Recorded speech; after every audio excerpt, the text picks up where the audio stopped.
when ordering stuff from China. And that's actually one of the reasons I love just checking them out and see what kind of crazy shenanigans they're having today. So in here we're finding the PlayStation 5 from China, the Pro version, and this form factor itself, I must give them extra kudos for what they are actually making over there.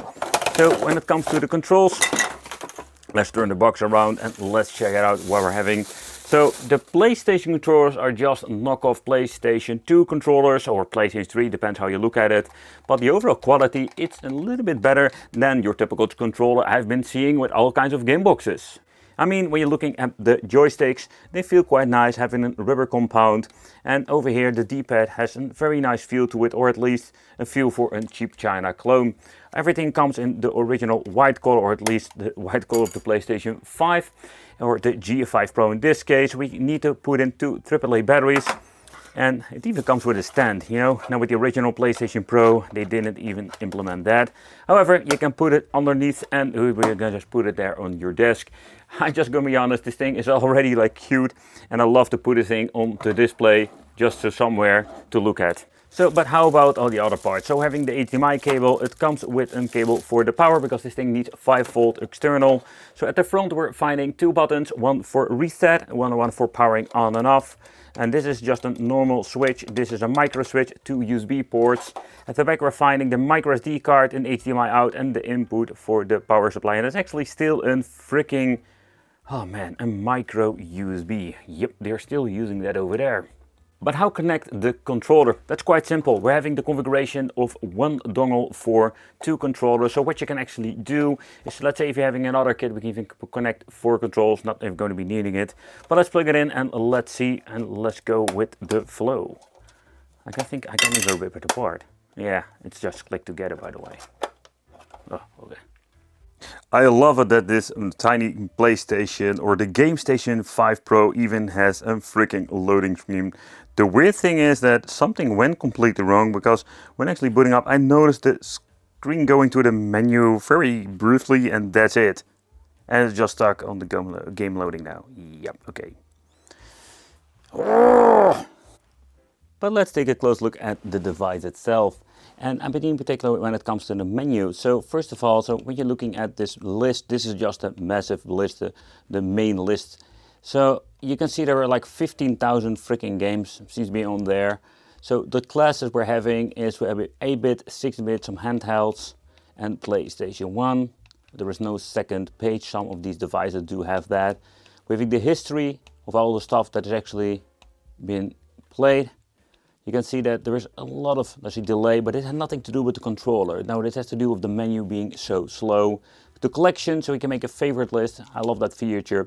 So let's see how it works when it comes for searching. So let's search for my favorite games, Sonic. And that part seems to be working just fine. What I do love in the middle over there, you can just see that showcases what kind of platform it is. So here having the CPS, MD, like Mega Drive. Let's check it out, Famicom, Game Boy Advance.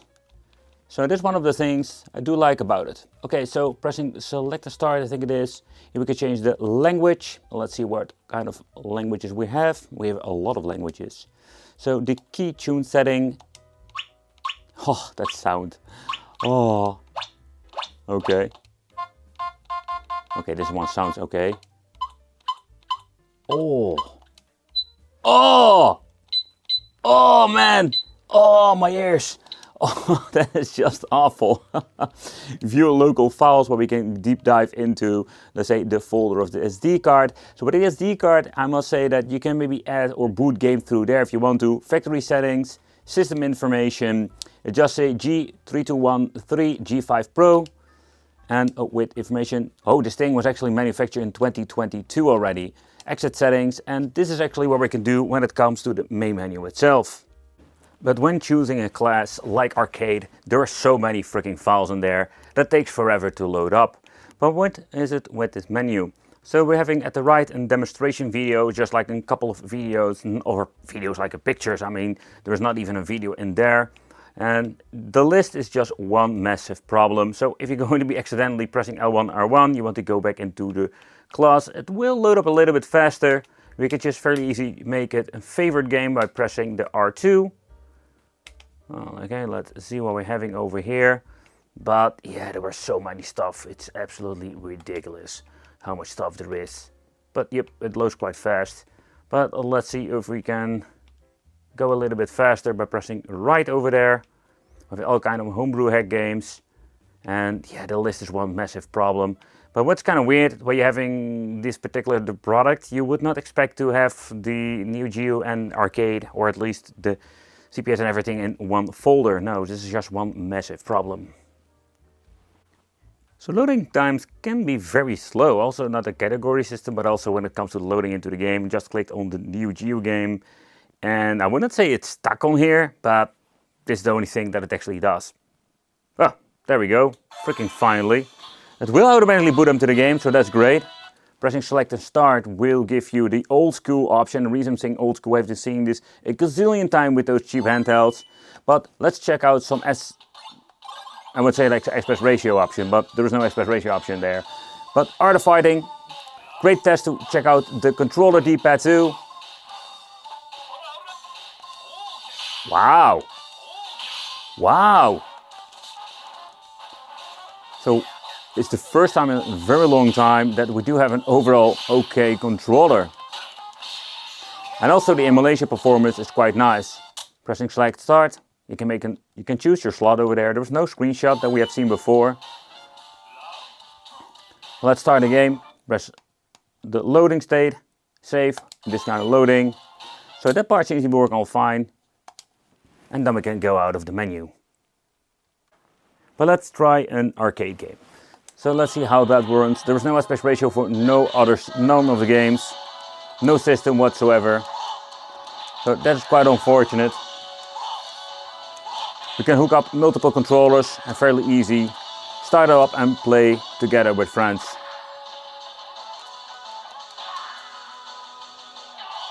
Performance wise it's quite good, but take note, if you want to play games like Killer Instinct, this will not run on this device at all. But let's move into the NES part. So I did notice some minor hiccups in the audio, but so far so good. Let's get into the sewers.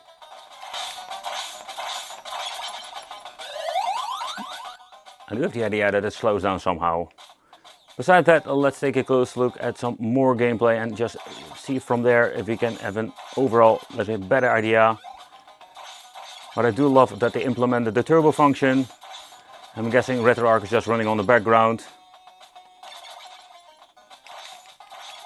Yeah, I do have this idea that it doesn't have like perfect overall performance. But the unfortunate part is where I noticed some lag with the NES, also the Game Boy Advance is completely unplayable with this. And this is the thing, and also the main reason why I just started testing these freaking devices. Because you expect a very basic device like this will run 8-bit, 16-bit and handhelds perfectly. Normally it does, but somehow they just managed to mess it up. I'm guessing choosing a different emulator sometimes can mess up the system or the overall emulation performance. Yeah, and there is no way of actually like changing this out.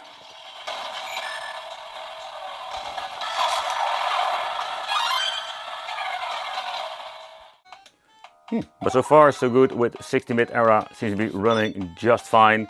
Well, I do find, let's say, the overview of the stage running really choppy when it comes to that. Oh man, this is such a cool game. I did play it a lot and I love the cooperative mode on it. Such a fun game to experience now and back in the day.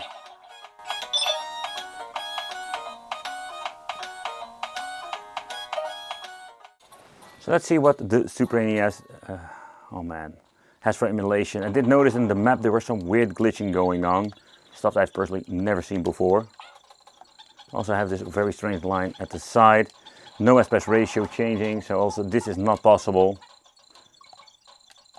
But where you're having some glitches, so far it seems to be working just fine.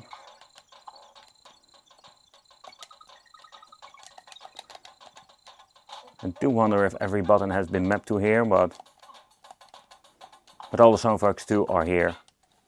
The most interesting part is going to be the PlayStation, because this is the most modern system on here. But the audio, I can already hear that it doesn't run like it's supposed to be. So yeah, beside the Game Boy Advance and the NES part, they completely messed this part up too. So that's quite unfortunate, and this is exactly what I hate about these game boxes. They promise all kinds of shenanigans on the box, but in the end, they're not telling you the truth. So throughout the years, there have been released many good clones, but this is one of them we should avoid at all costs. But I just wanted to see what kind of, let's say, performance the next game will have. Does it still have this horrible performance, or is it just per game just having a difference? We do have this crackling noise. There we can change the view. I have the idea that the overall performance is significantly better. Okay, this is more my mistake. Not know how to play this freaking game. But another thing I was really surprised by was the overall, let's say, quality of the D-pad. But there was no audio because they didn't rip it or put it on the SD card. That's something of a very common thing.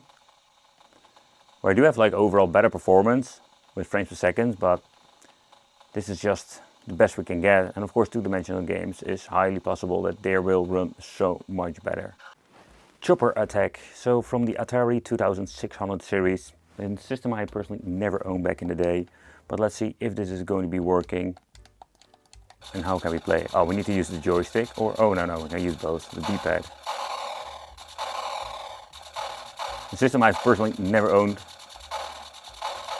I should look it up. Let me know in the comments if you want me to check out some more Atari stuff in the future. I know there have been released all kinds of new versions. I already messed it up. Before we're going to be doing any final conclusion, let's give this thing a teardown. And I'm seeing no screws whatsoever, so I'm guessing I just need to rip and tear. So first of all, let's remove the SD card to make sure that I'm not going to be destroying this. This is, I think, not a brand at all. There is some description on it, 64 gigabyte, okay. Let's check it out if we can open it up. There seems to be in part opening up. There we go. So let's see what we're finding in the inside with this freaking thing. So this is the rock chip. Oh, yep. The tiny, look at this space. You can do so many cool modification with this. You can have like, put something of a mini, I want to say mini PC. They're like small, but not that small. But you can do a lot of cool stuff with it. However, let's see, this is the old school rock chip. Yep, let's say the 3128H, so that's a very old school one. The AGTV game V20. Okay, so that's actually the original name of this device. But there is nothing of a cooling going on over here. It's not getting really hot, so I'm guessing it's not necessary. I do wonder if they're going to be upgrading it. You can see there is even a support over there. Is this for this? Nope. It's just maybe a support for a bigger PCB. But this is what we're going to be having.